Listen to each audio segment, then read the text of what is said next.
السلام عليكم ورحمة الله تعالى وبركاته. ندخل مباشرة في الموضوع. اللهم صل وسلم وبارك على سيدنا محمد. إخواني الكرام، هذا فيديو ماشي طويل بزاف، لا يتعدى 3 دقائق. نرجو أنكم تشوفوه كامل.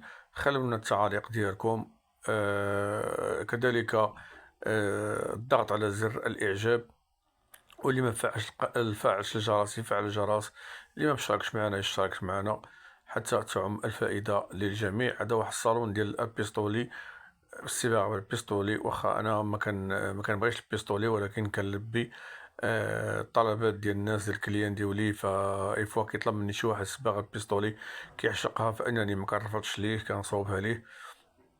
هذا تبارك الله صالون طلع غزال بزاف، فانني كنصور لكم دائما الصالونات من المصدر. فبعض المرات ما كتحشنا الفرصه اننا نديبلاصو مع الناس حتى الديور ديالهم باش نحطو الصالون ونفرشوه. بعض المرات كيكون بعد المسافه ما كنقدروش. المهم حنا كنوصلوا لكم داكشي اللي كنصوبوا. نتمنىكم انكم تدعمونا في القناه، واللي توصل الفيديو بارطاجي مع الاهل والاحباب. ما تخليش عندك الفيديو، بارطاجي مع الاهل والاحباب. وكذلك ما تبخلوش علينا بالتعاليق ديالكم. التعاليق مهمه بالنسبه لاي فيديو كيتحط في اليوتيوب، فالتعاليق مهمه. فإلا كانوا اخطاء نصحوها، ولا كانوا شي حاجه مزيانه اننا نزيدو نحسنوا اكثر. فحنا الاشاره ديالكم، كيف كنقول لكم، هذا صالون بالبيستولي، نقش باليد. هذه الطبيله والصوندريات ديالهم، هذا الشكل ديال الكوطي حتى هو شكل غزال وزوين. ف بزاف الكليان كيطلبوه لينا. هذا الشكل هذا حتى هو كيطلع تبارك الله غزال بزاف.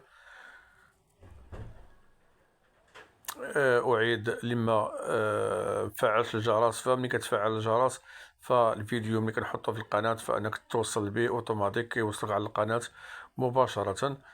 ما تخليوش فيديوهات عندكم، بارطاجيو مع الأحباب، يعني صيفطوها للأحباب والأصدقاء والعائلة حتى تهم الفائدة. واللي بغى شي حاجة مع صالونات إبراهيم الطلياني، راه الإشارة ديالكم. دائما الأرقام الهاتفية ديالي كيف كنقول لكم راه فيها الواتساب، اللي كنحطها على القناة راه فيها الواتساب. اللي بغى شي حاجة يتصل بيا، لقيتي التليفون مطفي يتصل بيا على الواتساب. أنا راه الإشارة ديالك يا داخل المغرب يا خارج المغرب. دائما صالونات إبراهيم الطلياني رانا الإشارة ديالكم أينما كنتم، يا داخل المغرب يا خارج المغرب. مجرد اتصال، الصالون يوصلك أينما كنت. وإلى اللقاء إن شاء الله في فيديو آخر.